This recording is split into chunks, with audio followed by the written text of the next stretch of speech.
Assalamualaikum warahmatullahi wabarakatuh. Halo Sobat Pancasila, kembali lagi bareng kita di konten edukasi yang membahas nilai-nilai luhur bangsa Indonesia. Kalau selama ini kita sering dengar bunyi sila kelima, yaitu keadilan sosial bagi seluruh rakyat Indonesia, pernah nggak sih kamu bertanya, keadilan sosial itu sebenarnya bagaimana cara mewujudkannya? Apakah cuma tugas pemerintah saja, atau kita juga punya andil? Nah, di video kali ini kita akan bahas tuntas topik penting yang berjudul peran saling membantu dalam mewujudkan keadilan sosial. Kita akan bahas mulai dari pengertian, hubungan keduanya, alasan kenapa ini wajib kita lakukan, sampai contoh nyata penerapannya di kehidupan sehari-hari. Yuk simak videonya sampai habis biar kita paham bahwa Pancasila itu bukan sekedar tulisan, tapi harus jadi tindakan nyata. Pertama, mari kita pahami dulu apa arti dari kedua istilah ini. Yang pertama yaitu saling membantu. Saling membantu adalah sikap dan perilaku kita untuk saling peduli, saling menolong, berbagi tenaga, pikiran maupun harta kepada sesama yang membutuhkan, tanpa berbeda-beda suku, agama, ras maupun golongan. Ini adalah cerminan langsung dari sila kedua, yaitu kemanusiaan yang adil dan beradab. Nilai ini sudah tumbuh dan hidup di budaya sejak zaman nenek moyang, yang kita kenal dengan istilah gotong royong. Yang kedua yaitu keadilan sosial. Keadilan sosial adalah kondisi kehidupan bermasyarakat, berbangsa, dan bernegara di mana seluruh rakyat Indonesia mendapatkan hak yang sama, kesempatan yang sama, serta kesejahteraan yang layak. Tidak boleh ada kesenjangan yang jauh, tidak boleh ada penindasan, dan semua warga negara diperlakukan sama di mata hukum maupun kehidupan sosial. Lalu, apa hubungannya? Jawabannya yaitu, saling membantu adalah jembatan utama menuju keadilan sosial.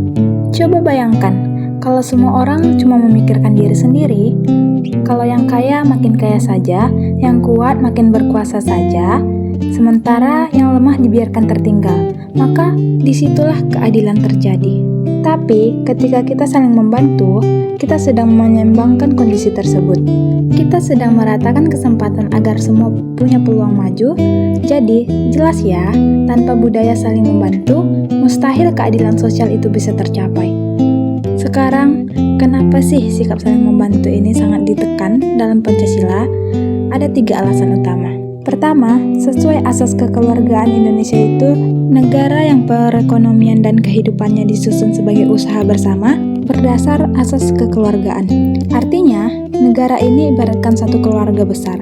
Dalam keluarga, kalau ada anggota yang sakit, kita obati. Kalau ada yang susah, kita beri makan. Kalau ada yang jatuh, kita bangunkan. Tidak mungkin ada anggota keluarga yang dibiarkan sangsara sendirian. Nah, saling membantu adalah cara kita menjalankan asas kekeluargaan itu. Yang kedua, mencegah perpecahan bangsa. Kesenjangan sosial yang lebar adalah benih permusuhan. Kalau rasa senasib sepenanggungan hilang, maka timbul rasa iri, dengki, hingga konflik antar golongan. Sebaliknya, kalau kita terbiasa saling ulur tangan, rasa persaudaraan kita makin kuat, persatuan makin kokoh, dan negara jadi aman damai. Ketiga, tanggung jawab bersama memang benar. Negara punya kewajiban menyejahterakan rakyat. Tapi ingat, negara ini kita semua, bukan cuma pemerintah. Pemerintah bertugas membuat aturan dan kebijakan, tapi masyarakatlah pelaku utamanya. Kalau aturan sudah bagus, tapi masyarakatnya egois dan saling menjatuhkan, keadilan sosial tidak akan pernah terwujud. Ingat satu hal penting, keadilan sosial bukan berarti semuanya harus sama persis hartanya, tapi keadilan sosial itu artinya semua orang punya hak dan kesempatan yang sama untuk maju dan berkembang. Supaya makin paham dan bisa langsung kita lakukan, ini contoh nyata penerapan saling membantu dan berdampak langsung pada keadilan sosial. Di lingkungan masyarakat, ikut kerja sama bakti membersihkan lingkungan, membantu tetangga yang sakit atau terkena musibah, berbagi makanan dengan yang kurang mampu, artinya semua warga punya hak hidup nyaman dan sejahtera. Di lingkungan pendidikan, membantu teman yang belum paham pembelajaran, meminjamkan buku atau alat tulis bagi yang belum punya, menggalang dana untuk teman yang sulit biaya. Artinya, semua warga berhak cerdas dan berilmu, tidak ada yang tertinggal. Sikap mental, tidak boleh sombong, tidak meremehkan yang lemah, dan selalu berempati. Semua hal kecil ini kalau dilakukan oleh banyak orang, dampaknya luar biasa, besar bagi bangsa kita. Ini bukti nyata bahwa Pancasila itu hidup dan ada di tindakan kita sehari-hari. Sobat Pancasila, sebagai penutup materi ini, kita simpulkan bersama yaitu saling membantu dan keadilan sosial itu satu paket, tidak bisa dipisahkan. Kita tidak akan bisa bicara keadilan kalau budaya saling membantu sudah hilang dari diri kita. Pancasila mengajarkan kita bahwa kita satu darah, satu bangsa, dan satu bahasa. Nasib kita saling berkaitan. Kalau ada saudara kita yang menderita, itu juga cerminan bahwa kita belum adil sebagai bangsa.